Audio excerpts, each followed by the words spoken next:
emocionalmente. Es agitado por la circunstancia. ¡Wow! En las áreas emocionales, en las áreas de los sentimientos. Es un área del alma que necesitamos nosotros crecer. No podemos quedarnos ahí como nepios.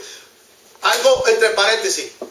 No se ofenda con el término nepio. Un creyente que nace de nuevo es un nepio, es natural y es normal porque el Espíritu lo está dirigiendo y guiando.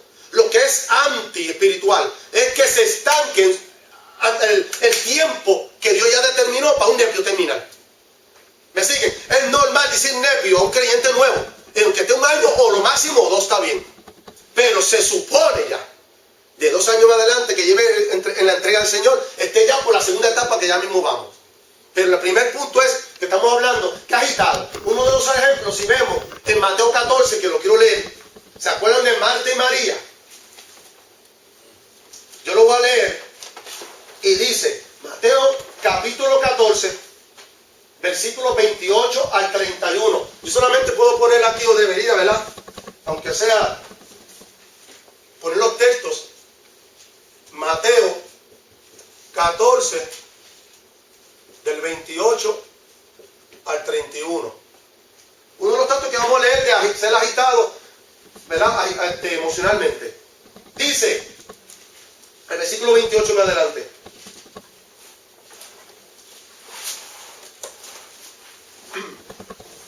Entonces, primero vamos a leer, no Marta y María, vamos a leer, vamos a darle para ahorita,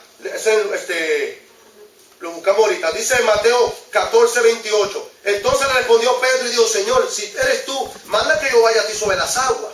Y él dijo, ven. Y descendiendo Pedro de la barca, andaba sobre las aguas para ir a Jesús.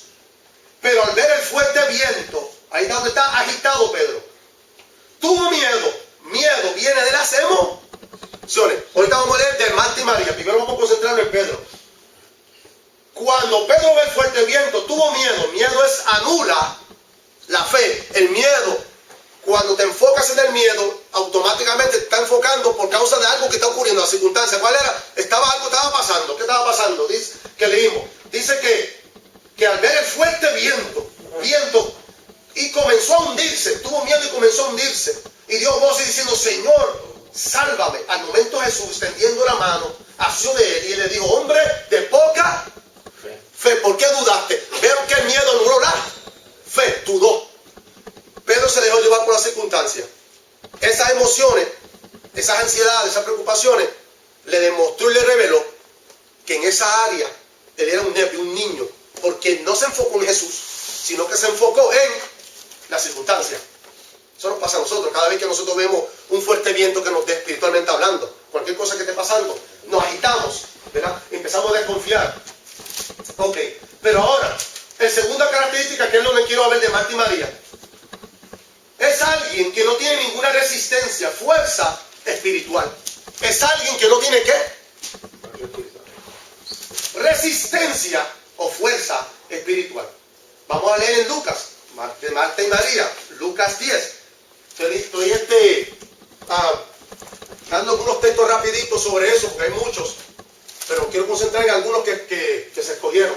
Lucas 10, del 38 al 42, para los que luego de la asignación lo pueden seguir leyendo en su casa. Dice, Lucas 10, dice así la palabra, el versículo 38 en adelante. Aconteció que yendo de camino entró en una aldea y una mujer llamada Marta la recibió en su casa. Esta tenía una hermana que se llamaba María, la cual sentándose a los pies de Jesús oía su palabra. Pero Marta se preocupaba con muchos quehaceres y acercándose le dijo, Señor, ¿no te da cuidado que mi hermana me deje servir sola? Dile pues que me ayude. Respondiendo Jesús le dijo, Marta, Marta, afanada y turbada estás con muchas cosas, pero solo una cosa es necesaria, y María ha escogido la buena parte, la cual no será quitada. Automáticamente, versículo 40 dice, pero Marta se preocupaba. Y una vez yo dije en una de las enseñanzas que confianza es ausencia de preocupación. Ok, pero dice, se revela en el versículo 40 que Marta se preocupaba. Entonces Jesús revela y le dice la verdad en el versículo 41. Marta, Marta, afanada y turbada. Entonces esa segunda característica de un nepio es esa, que lo que fuerza espiritual. Por eso es que tú vas a ver creyentes. Visualicen ustedes, hermano, en esa área de su vida. Si de verdad tiene resistencia o no, aún por los quehaceres del hogar. Yo veo y he escuchado creyentes muchas veces que se quejan, se turban, se confunden. Y el afán es algo que hace daño a la fe. El afán hace daño a las emociones. El afán ha dado a enfermedades, ¿verdad? Depresión. Y por eso que una persona con afán es una persona que no tiene resistencia.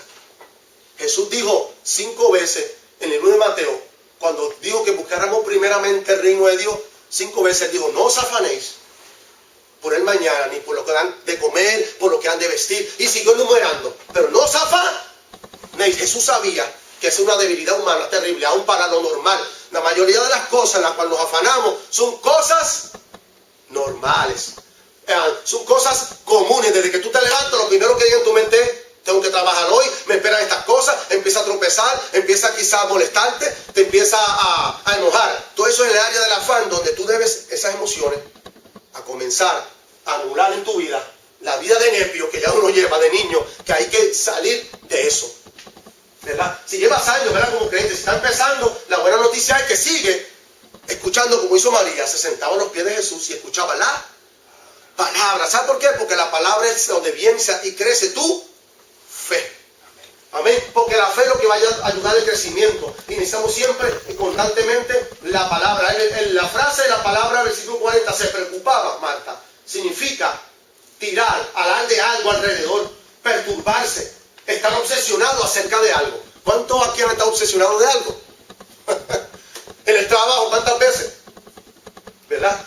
Otras veces significa arrastrarse o dando vueltas. Dando vueltas porque está preocupado, sea mentalmente, emocionalmente, todo el tiempo. ¿Verdad? Es una persona que se preocupa. Y Jesús rápido dijo: espérate, tú estás afanada, tú estás ansiedad, tú estás turbada. Y tenemos que en esta noche aprender este espejo que estamos viendo, un espejo en la escritura de la palabra nepio, donde tenemos que aprender, los que llevan tiempo ya, a renunciar al afán, renunciar a la poca resistencia en nuestra vida.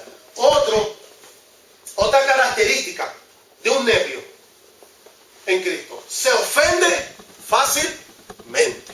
Ay, Señor.